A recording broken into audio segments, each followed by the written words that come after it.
September 28th.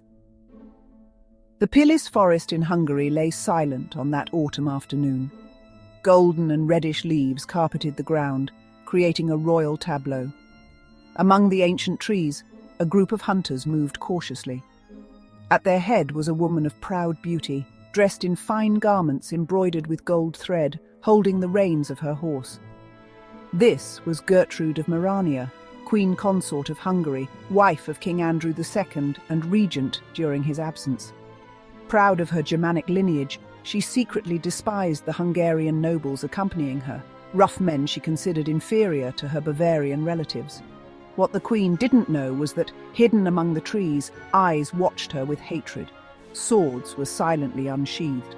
A plan, months in the making, was about to be executed. Within minutes, the Pilis forest would witness one of the most shocking assassinations in European medieval history. What would happen to the queen's body in the following hours would add an even deeper layer of horror to an already bloody tale. To understand this queen's brutal fate, we must travel back in time and learn her story. Gertrude was born around 1185, daughter of the Bavarian Count Berthold IV of Andechs, Margrave of Carniola and Istria, who had been elevated to the title of Duke of Morania by Emperor Frederick Barbarossa. Raised in an ambitious and influential family, Gertrude had equally well-positioned sisters. Agnes, who became Queen of France by marrying King Philip II, and Hedwig, later canonized as St. Hedwig of Silesia, wife of Duke Henry III of Silesia. Like many young noblewomen of her time, Gertrude was a pawn in political alliances. She married Andrew, the Arpad prince, youngest son of the late King Bela III of Hungary.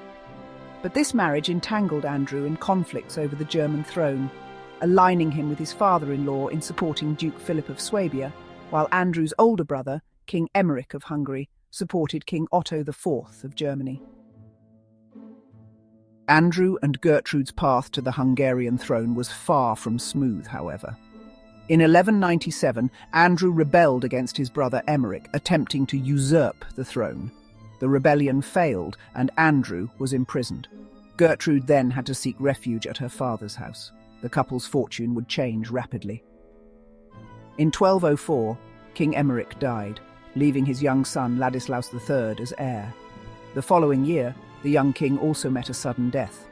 Freed, Andrew was proclaimed King of Hungary, and Gertrude became Queen Consort. According to many historians, the real problems began with Gertrude's rise to power. She was an ambitious and influential woman who did not limit herself to the traditional role of a queen consort. During her husband's frequent absences on military campaigns, Gertrude assumed the regency of the kingdom. As described by the chronicler Dietrich of Apolda, she conducted the affairs of the kingdom like a man, a description that, in that context, was not a compliment, but an accusation of usurping male roles. Gertrude made what was perhaps her gravest error, openly favouring her German relatives and courtiers, granting them lands, titles and privileges, to the detriment of the Hungarian nobility. Her younger brother Berthold was appointed Archbishop of Kalocsa in 1206, and in 1209 he also received the title of Voivode, Governor of Transylvania, positions of immense power and prestige that would normally be granted to Hungarian nobles. Contemporary chroniclers suggest that Gertrude went so far as to donate a third of Hungarian territory to her foreign favourites. This was probably an exaggeration, but it indicates the resentment her actions generated. To the Hungarian magnates, the German queen was not merely a foreigner, but a traitor who plundered the kingdom to benefit her own people. Resentment fermented for years until, in 1213, a group of nobles led by a lord named Peter, son of Tor, decided it was time to eliminate the queen. They needed only an opportunity, which arose when King Andrew II departed for a military campaign in Galicia. On the fateful afternoon of September 28, 1213, while Gertrude was hunting in the Pilis forest, accompanied by her brother Berthold and her guest Duke Leopold VI of Austria, the conspirators put their plan into action. The exact details of the attack vary, but the result is indisputable. The Queen was brutally murdered, her body mutilated by the attackers. Berthold and Duke Leopold barely escaped with their lives. What happened afterward to the Queen's body is where history and legend blend into a macabre narrative. According to popular accounts that emerged in the following decades, the conspirators, in their hatred for the foreign queen, not only murdered her, but also subjected her corpse to a final symbolic indignity. After dismembering the body, they are said to have left it in an isolated area of the forest, where a sounder of wild boars, animals considered unclean by many cultures, devoured the flesh of the once proud Queen of Hungary. This narrative, though not confirmed by primary sources of the time, became part of the legend surrounding Gertrude's assassination. Symbolically, being devoured by pigs represented the denial not only of a dignified burial, but of the Queen's very humanity.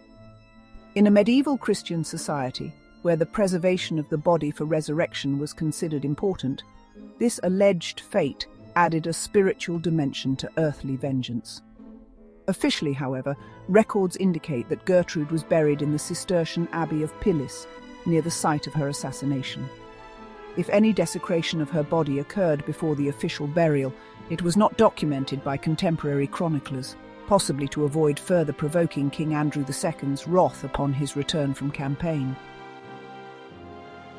Gertrude's murder caused shock and consternation throughout Europe, not only because of the act's brutality, but because regicide, even against a queen consort, was considered a crime not just against the royal person, but against the divine order that monarchs supposedly represented. When Andrew II returned and discovered what had happened to his wife, his reaction was one of fury. He punished some of the conspirators, but curiously, many escaped severe punishment. This has led some historians to speculate whether the king himself might have been secretly satisfied with the elimination of a wife whose influence and ambition had perhaps become troublesome even to him. Gertrude of Morania's legacy transcends her tragic end. She left 5 children who would play significant roles in European history. Bela, who would become King Bela IV of Hungary; Elizabeth, who would be canonized as Saint Elizabeth of Hungary; Koloman, future King of Galicia; Andrew, Prince of Halych; and Maria, who would become Tsarina of Bulgaria by marrying Ivan Asen II. More than 600 years after her death, Gertrude's story would gain new life through art.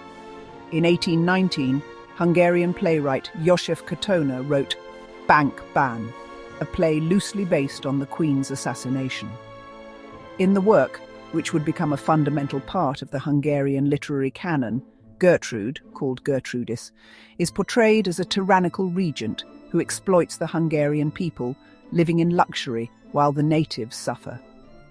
Her assassination occurs at the hands of the noble Bank Ban after he discovers that the Queen's brother Otto raped his wife Melinda with Gertrude's tacit approval.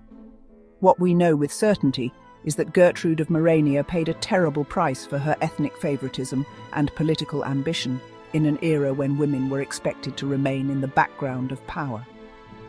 Her assassination represents one of the first major clashes between Germanic aspirations and Hungarian nationalism, a conflict that would resurface repeatedly throughout Central European history. Gertrude's story continues to fascinate because it touches on universal themes: the danger of power exercised without cultural sensitivity, resentment against foreign influences, and the limits of what a society will tolerate from its rulers, especially when they are viewed as other. The final fate of her body, whether devoured by pigs or not, remains uncertain.